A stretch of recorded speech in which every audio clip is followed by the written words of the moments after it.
High বন্ধুরা, তোমরা কেমন আছো? দেখো, আমরা এখন ঝোলা পুলের ভিতর দিয়ে ব্রিজে ঢুকে পড়লাম। তো চলো দেখো উপর থেকে নিচটা কীরকম লাগে। ব্রিজের ওপর থেকে নর্মদা নদীটা খুবই সুন্দর লাগছে। দৃশ্যটা একবার দেখো, কত বোট চলছে।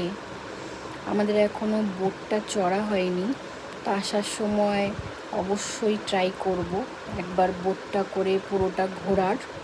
তো চলো আগে দর্শনটা করে নিই।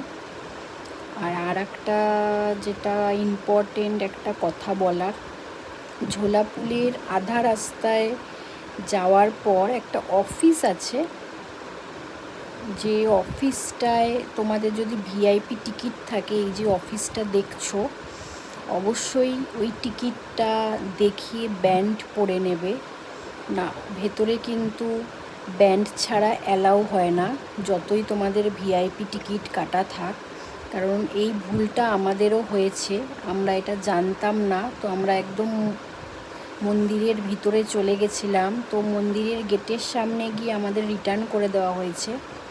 আমরা আবার এসে এই রোদের মধ্যে আবার ব্যান্ড পরে তারপর গেছি।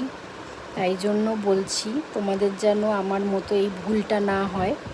তোমরা অবশ্যই ভিআইপি টিকিট যাদের থাকবে বা যারা করে আসছো ভিআইপি টিকিট, তারা অবশ্যই টিকিট দেখিয়ে ব্যান্ড পরে তারপর দর্শনে আসবে।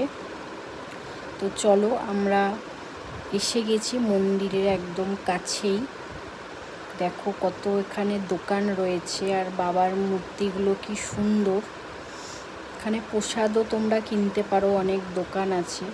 দেখো কত মানুষ লাইন দিয়ে সকাল থেকে দাঁড়িয়ে রয়েছে একটু দর্শনের জন্য। তো আমরা একদম মন্দিরের সামনে চলে এসেছি। এত রোদ্দুর, তার মধ্যেও আমরা হেঁটে হেঁটে এসেছি পুরো ব্রিজটা পেরিয়ে। তো ভিতরটায় আসার পর একদম শান্তি হয়ে গেল, খুবই ঠান্ডা মন্দিরের ভিতরটা। দেখো আমরা একদম সামনেই চলে এসেছি, আর একটুখানির মধ্যেই আমরা বাবার দর্শন করে বেরিয়ে যাব। তো চলো দর্শন করে নাও। এরপর আমাদের বাস আছে ইন্দোর যাওয়ার জন্য, ওখান থেকে বাড়ি ফেরার পালা। তো চলো, বাই।